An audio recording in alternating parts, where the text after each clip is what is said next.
Have you noticed something strange happening inside you lately? The hobbies that once defined you, the things that made you feel alive, excited, motivated, suddenly feel empty.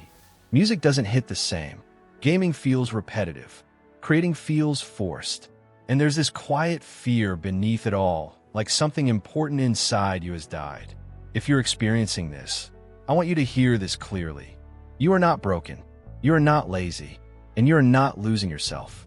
You're awakening. And Carl Jung warned us about this exact stage. Awakening is not just peace, love, and light. It's also dismantling. It's the slow collapse of everything that once gave your ego a sense of identity.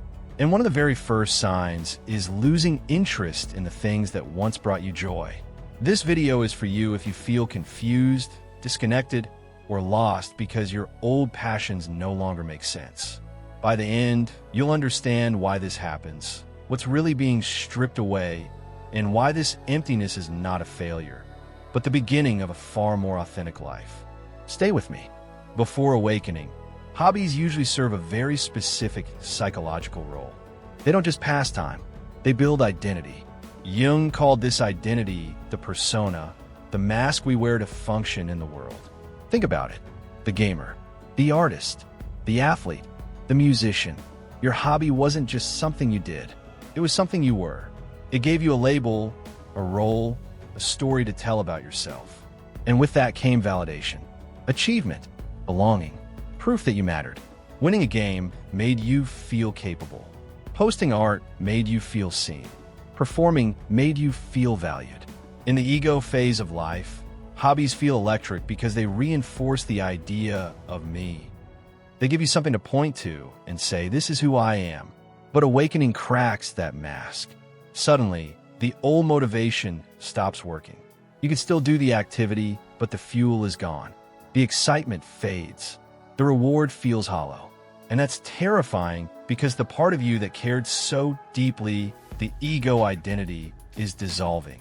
This loss of motivation is not a mistake. It's a signal. What once fed your ego no longer feeds your soul. Jung described awakening as a confrontation with the self, the deeper center of your psyche. And when that self begins to surface, it quietly reorganizes everything. Your values shift. Your goals collapse. The things you once chased start to feel like smoke slipping through your fingers.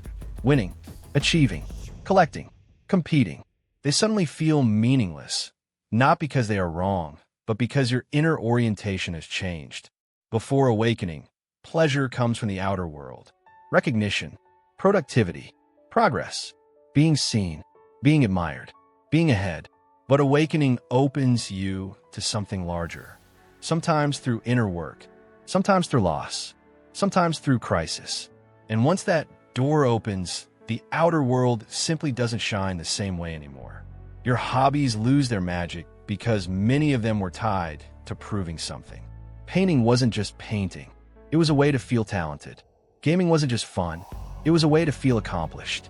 Shopping wasn't just shopping. It was a way to feel worthy. After awakening, the need to prove collapses. You realize, often painfully, that you don't need to perform anymore.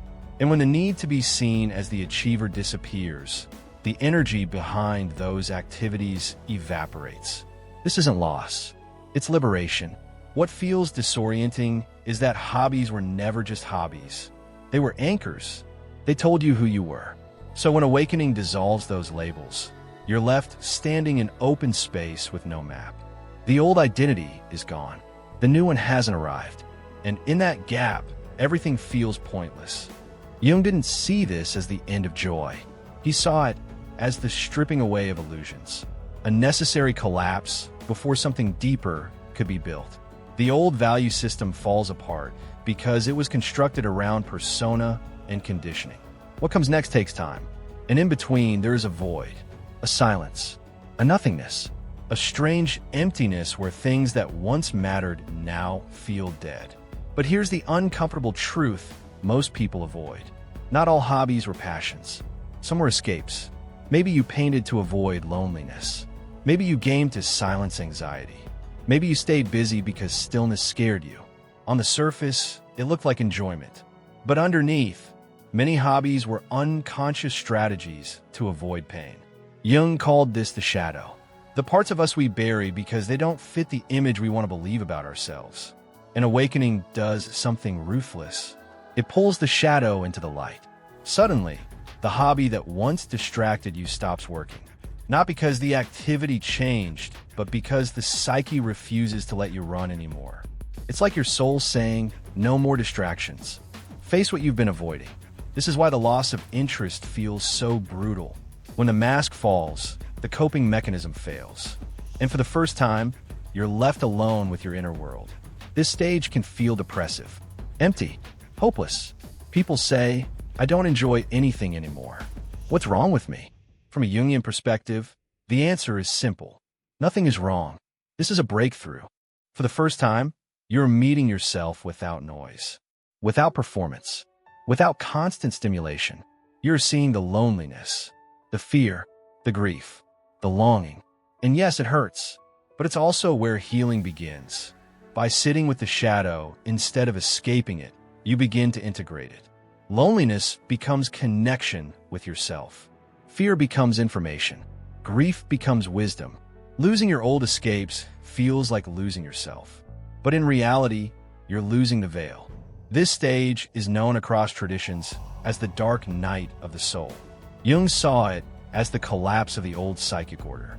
The structures that once gave life meaning disintegrate, and it feels like death. Music sounds flat. Creativity feels forced. Life loses color. But this death is not an ending. It's a transition. You are in a liminal space between who you were and who you're becoming. The hobbies belong to the old self. When that self dissolves, they no longer fit. You cannot force yourself back. You cannot resurrect the mask. Jung compared this to alchemy. Before gold can emerge, there must be a stage of blackening, dissolving, breakdown. This void has a function. It strips away false motivation. It teaches you that you are not your achievements, not your roles, not your productivity. When everything external loses meaning, you are invited inward, to the ground of being itself, to the self, not the ego that needs validation, but the deeper presence that simply exists. And from that ground, something new eventually grows. Jung called this individuation, becoming whole, becoming real. Losing your old hobbies is not the end of creativity. It's the clearing of the field. Some passions may return, but transformed. Painting becomes meditation. Music becomes expression, not performance. New interests appear quietly. Walking, writing, nature, silence. These are not escapes. They're expressions of being. Joy shifts from doing to achieve to doing to be. So if you're here right now, stuck in the void, grieving your lost passions, here is the guidance Jung would offer. Be patient with the emptiness. Do not force old hobbies back. Let the silence teach you. Explore gently. Journal. Walk. Sit. Ask yourself one honest question. Was this feeding my soul or my persona? Trust the process. Something new will emerge, but only after you let go of what no longer serves. If you're in this stage, you're not alone. Many are walking this path quietly, feeling the same loss, the same confusion. So let's make this a conversation. What passion did you lose after awakening? And what do you feel trying to be born in its place?